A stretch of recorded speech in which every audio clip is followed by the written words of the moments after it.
14ই ফেব্রুয়ারি বিশ্বব্যাপী Valentine's day বা ভালোবাসা দিবস হিসেবে পালিত। কিন্তু এই দিনের উৎপত্তি কিভাবে হয়েছে, ইসলামিক দৃষ্টিকোণ থেকে এটি কিভাবে দেখা হয় এবং এই দিনের সাথে সম্পর্কিত সামাজিক প্রভাবগুলি কী। ভ্যালেন্টাইন্স ডের ইতিহাস প্রাচীন রোমের লুপার ক্যালিয়া উৎসবের সাথে সম্পর্কিত, যা ফেব্রুয়ারি মাসের মাঝামাঝি সময়ে পালিত হতো। এই উৎসবে বিভিন্ন প্রথা ও আচার অনুষ্ঠান পালন করা হতো। এছাড়া তৃতীয় শতাব্দীতে রোমের সম্রাট ক্লডিয়াসের শাসনামলে সেন্ট ভ্যালেন্টাইন নামে এক পাদ্রী গোপনে সৈনিকদের বিবাহ সম্পন্ন করতেন, যা সম্রাটের আদেশে বিরোধী ছিল। এ কারণে তাকে 14ই ফেব্রুয়ারি মৃত্যুদণ্ড দেওয়া হয়।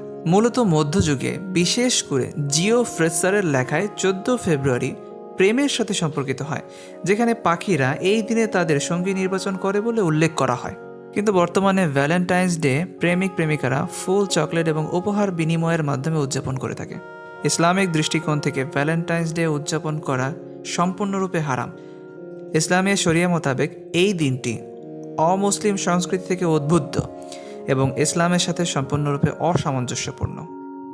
পশ্চিমা বিশ্বে এই দিনটি তেমন ক্ষতিকারক হিসেবে দেখা হয় না, কারণ তাদের মধ্যে ধার্মিকতা বলতে কিছুই নেই।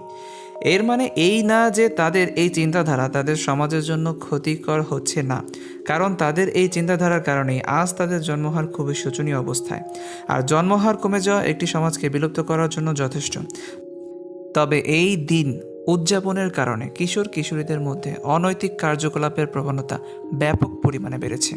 যেমন বাংলাদেশের প্রেক্ষাপট থেকে যদি বলা হয়, গত কয়েক বছর ধরে আমাদের বাংলাদেশের কিশোর কিশোরী এবং যুব সমাজের মধ্যে এই দিন পালনের প্রবণতা ভয়ঙ্কর রূপে বেড়েছে, যার ফলস্বরূপ আমাদের দেশে গর্ভপাত, আত্মহত্যা, ব্যক্তিগত দ্বন্দ্ব এর মতো ভয়ঙ্কর বিশৃঙ্খলাপূর্ণ কার্যকলাপ এই দিনে ঘটে। তাই যুব সমাজের মধ্যে নৈতিক শিক্ষা এবং সচেতনতা বৃদ্ধি করা জরুরি, যাতে তারা সঠিক পথে পরিচালিত হতে পারে এবং সমাজে ইতিবাচক ভূমিকা রাখতে পারে।